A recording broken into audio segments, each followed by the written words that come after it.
Iniciamos con frío y lluvia en la capital. Estimados amigos, bienvenidos a su programa Las Tardes con Noticias 7 y el resumen informativo más completo de la televisión nacional antes de que usted termine su jornada. En este estamos jueves 13 de febrero de 2025 y tendremos noticias sobre las condiciones de mal tiempo en la capital, en la ciudad y el resto del país y accidentes de tránsito. Uno nuevo en la avenida Simón Bolívar, una de las más peligrosas del país. También hablaremos sobre, atención, los cambios en el gabinete del gobierno del presidente Daniel Noboa, entre otras novedades. Vamos a iniciar como todas las tardes con el pico y placa. Estamos jueves, hoy póngale por favor. No pueden circular los vehículos con placas terminadas en 7 y 8. No pueden circular jueves placas terminadas en 7 y 8. Evítese inconvenientes, evítese multas. Además, si usted va a salir a conducir, puede hacerlo. Baje la velocidad, llueve en Quito, llueve prácticamente toda la ciudad y eso genera dificultades, hay neblina también, así es que baje la velocidad, conduzca con precaución. Vamos a hablar más adelante de algunas recomendaciones y tips en estas condiciones de manejo. Iniciamos, bienvenidas, bienvenidos.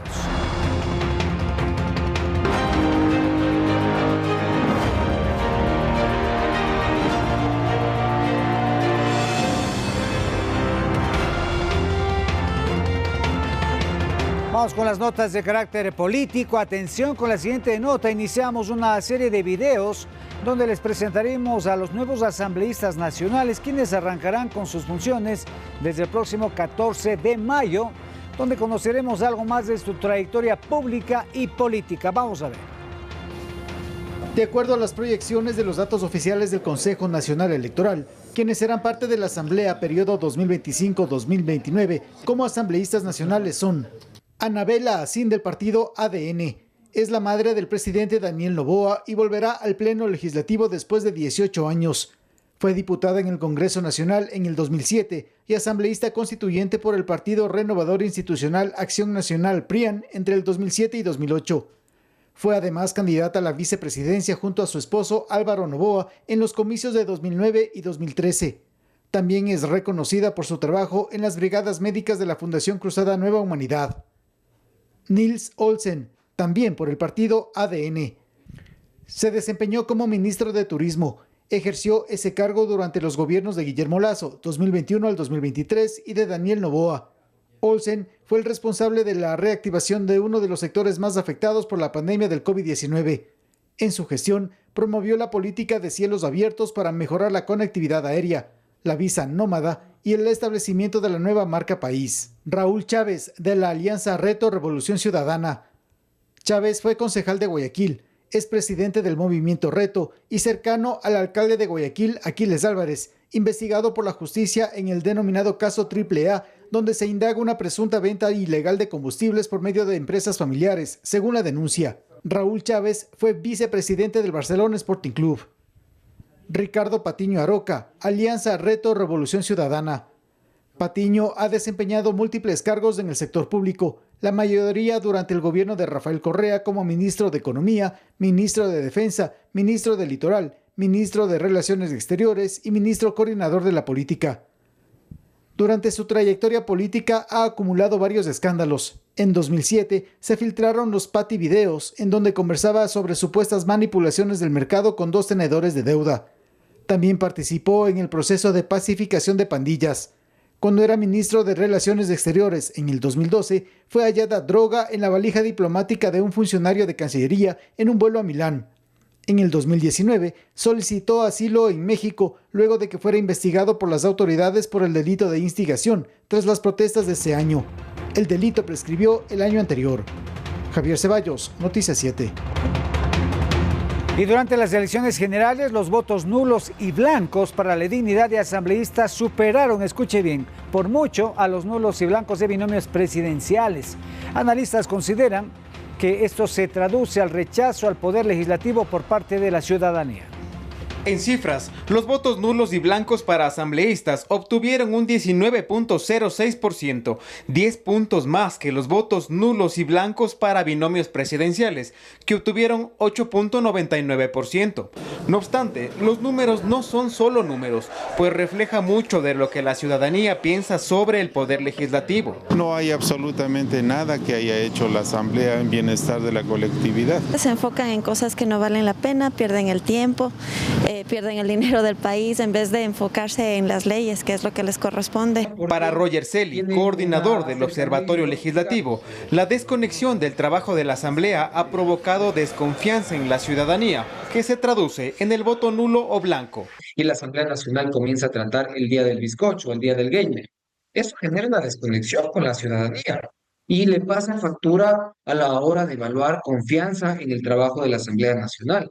Según Celi, el voto en plancha para asambleístas tampoco le permitió al votante excluir a candidatos que no son de su agrado y así escoger a candidatos que creen convenientes para el país. Pues al no tener esta posibilidad de excluirlos, han anulado el voto en materia de legisladores. La ciudadanía también castiga. Otro dato a tomar en cuenta es que 93 legisladores se lanzaron a la reelección, de los cuales 56 fueron reelectos, es decir, ya son caras conocidas, sumado a que la Asamblea saliente planteó 29 procesos de juicios políticos y solo 5 funcionarios fueron sancionados. Este interés de fiscalizar pasó a ser un elemento de persecución e incluso de chantaje. Para Celi todo esto suma. Entonces, ¿qué papel debe tomar la nueva asamblea que iniciará funciones este próximo 14 de mayo? Siempre se ha hablado de la necesidad de que la Asamblea Nacional, su agenda, sus puntos de orden del día, conecten con las necesidades de la ciudadanía. Esa es la única manera en la cual se puede mejorar la imagen y el trabajo de la Asamblea Nacional. La nueva asamblea estará conformada por 151 legisladores, de los cuales se dividirán en su mayoría en 2 grandes bloques, tanto de la Revolución Ciudadana como de Acción Democrática Nacional. Edison Saavedra, Noticias 7. Seguimos con temas relacionados con el Poder Legislativo. Atención, el proyecto de ley económico urgente para fomentar la economía de mujeres emprendedoras regresó a la Comisión de Transparencia y Participación Ciudadana de la Asamblea Nacional, que debe hacer un informe para el segundo debate. Legisladores presentaron varias propuestas para fortalecer esta iniciativa del Ejecutivo. La iniciativa gubernamental superó el primer debate en la Asamblea, mismo que se desarrolló de manera virtual este miércoles. Los parlamentarios presentaron varios aportes, entre ellos resaltar el papel de una buena articulación entre gobiernos central y locales para que los trámites no sean engorrosos y potenciar así el emprendimiento para mujeres. Hubo voces que apuntaron a que el beneficio de esta propuesta de norma sea integral, que pueda proteger a las mujeres y que las instituciones financieras garanticen tasas de interés a un solo dígito con periodos de gracia y reducción del IVA. El sistema de registro de emprendedores incluye a las mujeres emprendedoras e incluimos que las mujeres que no están formalizadas no estén excluidas, sino que también hay un registro y que se entienda que son particularidades en función de sus necesidades. Para el informe de segundo debate, se propuso la incorporación de capitales semilla, exoneración de tributos a fin de que las mujeres emprendedoras puedan alcanzar la independencia económica y que bancos y cooperativas desarrollen créditos bajo el paraguas de la inclusión financiera. Sí, el proyecto en general habla de las mujeres emprendedoras, pero hay una parte específica en donde se busca dar una acción afirmativa a todas las madres solteras con hijos menores de 18 años. ¿Por qué? Porque hemos evidenciado que una problemática que viene arrastrando este país de años es el embarazo adolescente. Queremos que esas mujeres vuelvan a estudiar, que vuelvan a retomar sus actividades formales y por tanto queremos darle todas las acciones afirmativas necesarias. La iniciativa gubernamental regresó a la Comisión de Transparencia y Participación Ciudadana para el análisis de las observaciones presentadas y elabora el informe para segundo debate que deberá realizarse hasta finales del presente mes. Javier Ceballos, Noticias 7. Vamos de inmediato con la noticia del día. Atención, atención, el presidente Daniel Noboa realizó varios cambios en su gabinete ministerial. Las carteras de Finanzas, Producción, Ministerio de Inclusión Económica y Social, entre otros, tendrán nuevas autoridades. Desde este jueves, varias carteras de Estado tienen nuevas autoridades. Una de ellas, el Ministerio de Economía y Finanzas. A través de decreto ejecutivo, el presidente Daniel Noboa retiró a Juan Carlos Vega, que había asumido este cargo desde inicios del actual gobierno, y en su lugar se designó a Luis Alberto Jaramillo. Jaramillo es empresario e ingeniero industrial y de sistemas. Tiene experiencia en proyectos de inversión, productividad y gestión de procesos. Fue docente en la Escuela Superior Politécnica del Litoral y también director general del Servicio Nacional de Aduanas. Luis Jaramillo era ministro encargado de la cartera de producción y en su lugar se encargó la titularidad de este ministerio a Carlos Saldumbide. Saldumbide es licenciado en Administración de Empresas y se ha desempeñado como director de la Cámara de Comercio de Quito, secretario de la Cámara de Comercio Internacional y ha sido parte del directorio de la Federación Ecuatoriana de Exportadores. También por decreto ejecutivo, Zaida Rovira fue designada como gobernadora del Guayas. Rovira deja el Ministerio de Inclusión Económica y Social y en su lugar asume Harold Burbano como ministro encargado. Los cambios también se dan en el Instituto Nacional de Estadísticas y Censos INEC, cuyo director era Roberto Castillo. Ahora por decreto ejecutivo se designó en este cargo a Eva María Mera. Edison Saavedra, Noticias 7.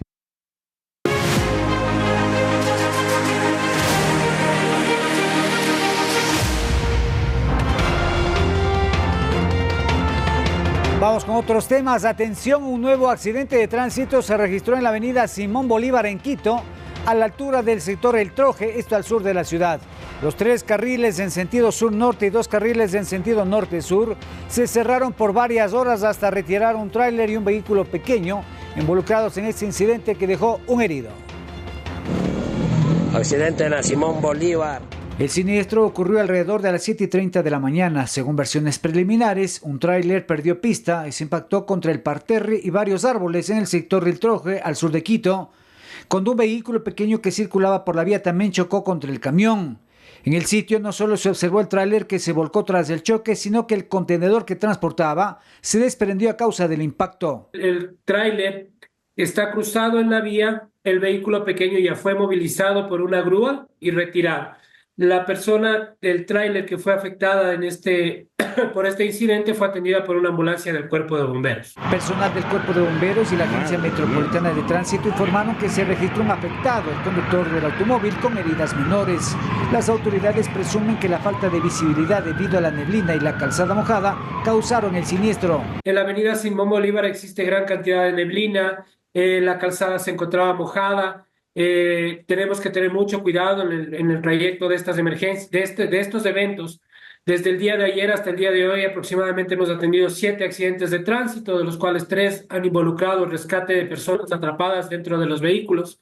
En esta época de invierno es necesario aplicar algunas recomendaciones para una conducción segura, principalmente activando una conducción a la defensiva. Planificar el día, qué ruta vamos a tomar.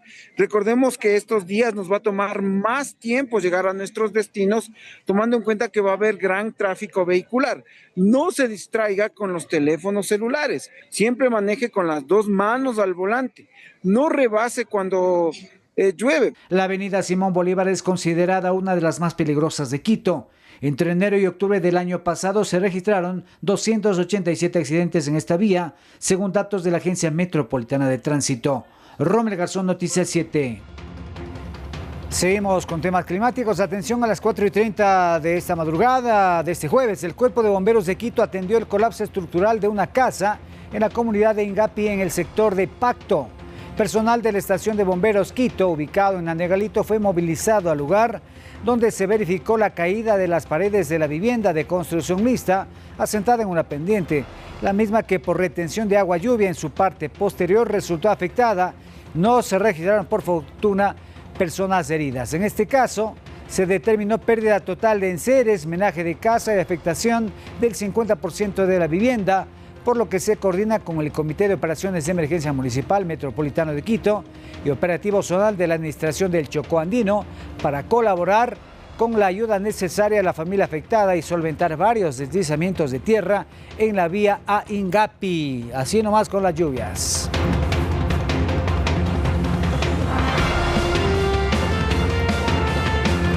Vamos a hacer una primera pausa, pero al regresar les contaremos qué es lo que se está haciendo. Hay preocupación con respecto a la circulación de vehículos sin placas. Ya venimos, no se vayan.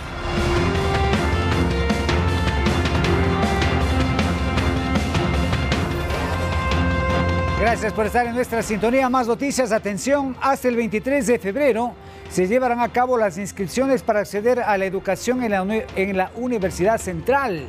Este proceso está habilitado solo para quienes cumplieron con el requisito o con el registro nacional que se hizo a finales del 2024. Los detalles en la siguiente nota. La Universidad Central del Ecuador inició su proceso de inscripciones para un nuevo periodo académico 2025. Estas se realizarán desde el 12 hasta el 23 de febrero. El proceso de inscripción se dividirá en 3 horarios diarios, de 8 a 12 del día, de 1 a 5 de la tarde y de 7 de la noche a 7 de la mañana del siguiente día. Esto dependerá del último dígito de su cédula de identidad. El proceso de inscripciones es únicamente para los bachilleres que cumplieron con el registro nacional que se llevó a cabo en los últimos meses del 2024. El siguiente paso se realizará en marzo, cuando los estudiantes hagan una evaluación psicosométrica de capacidades, que será completamente virtual. En ese mismo mes conocerán la puntuación de su examen. Y en abril, los jóvenes concluirán el proceso con la postulación a las carreras que deseen. Para inscribirse, deben seguir los siguientes pasos. Primero, acceder a la página web de la universidad en la fecha y hora asignados. 2. Ingresar el número de cédula. Y por último, recibir una confirmación en el correo electrónico registrado en el sistema. A través de un comunicado publicado en la página web de la universidad, indicaron que debido a reformas que establecieron las universidades a nivel nacional, el porcentaje para ingreso en este periodo se distribuye de la siguiente forma. El 50% de la nota será el récord académico del aspirante y el otro 50% será la evaluación psicosométrica de capacidades. Emilia Reynoso, Noticias 7.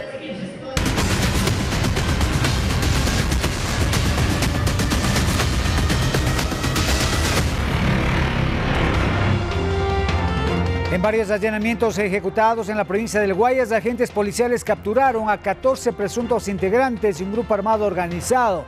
Los aprendidos estarían implicados en varios delitos. 14 armas de fuego, entre ellas 2 fusiles, fueron decomisadas. Agentes de la UNACE de la Policía Nacional, en base a los delitos de mayor incidencia registrados en Yaguachi y Virgen de Fátima, buscaron en territorio a quienes estarían sembrando caos y temor entre la población. En 6 allanamientos y varias intervenciones ubicaron a 14 sospechosos de ser integrantes de un grupo armado organizado. Dando un duro golpe a esta GDO Las Águilas, que se dedicaba al cometimiento de algunos delitos. A los detenidos se les acusa de estar vinculados a los delitos de extorsión, secuestro y asalto en carreteras. Tenemos justamente en la vía Yaguachi el kilómetro 16, el kilómetro 26 vía El Triunfo. Entonces estos son los lugares que ellos operaban y pertenecen a la organización Las Águilas. Los indicios encontrados: 14 armas de fuego, entre ellas 2 fusiles, cargadores, 615 municiones de diferente calibre, radios de comunicación, inhibidores de señal, chalecos balísticos, 4 granadas, además de motocicletas y vehículos recuperados. Esta GDO se dedicaba sobre todo a extorsionar a las camaroneras que se encuentran en la vía Durán-Tambo, vía Yaguachi, exigiéndoles a las empresas $15,000 mensuales para uso de su organización criminal. 2 de los aprendidos registran antecedentes por robo y receptación. Entre los sospechosos están 3 extranjeros. Iván Casamen, Noticias 7.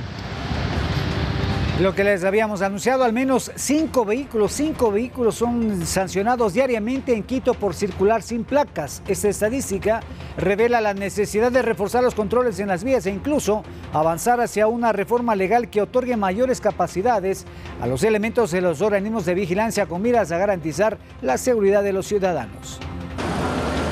La circulación de vehículos sin placas se ha convertido en una constante en las diferentes ciudades y carreteras del país. Y Quito no podía ser la excepción. La Agencia Metropolitana de Tránsito de Quito al menos sanciona a 5 vehículos diarios por no portar placas en el Distrito Metropolitano de Quito. El tema preocupa cuando se relaciona a los vehículos sin placas con la delincuencia.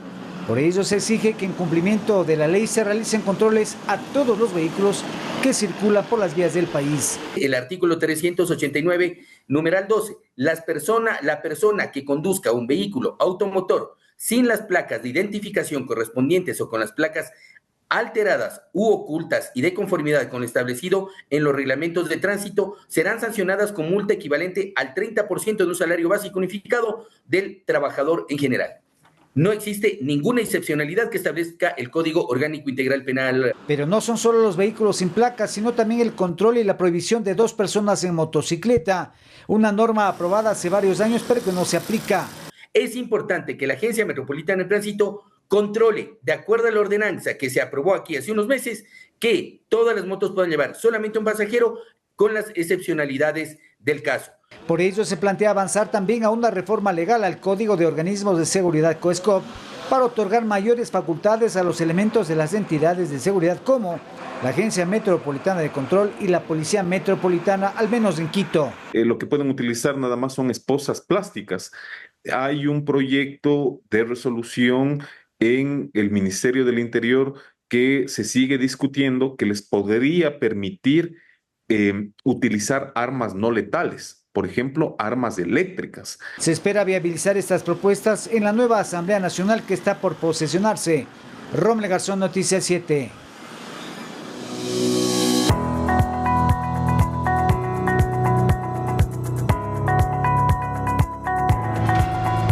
Al menos 55,000 plazas de empleo genera la exportación de flores en nuestro país. Este año el crecimiento de ventas de tallos al exterior por San Valentín fue de cerca del 8.7%.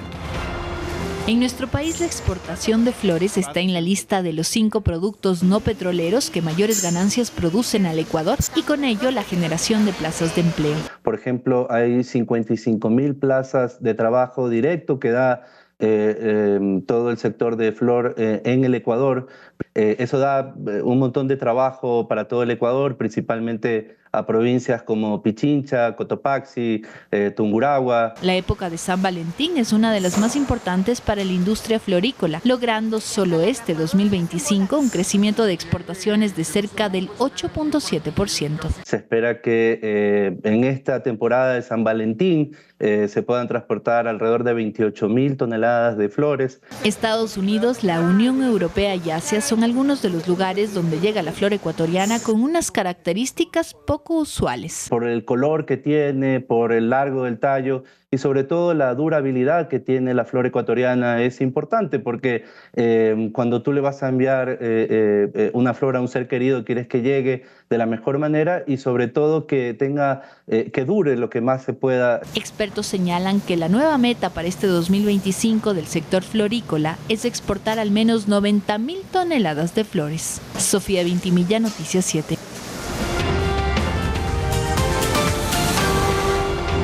Continuamos, atención, le contamos que un joven fue tragado por una ballena jorobada en Chile mientras navegaba con su padre. Los detalles sobre esto y más con Emilia Reynoso, que está en la redacción internacional. Buenas tardes.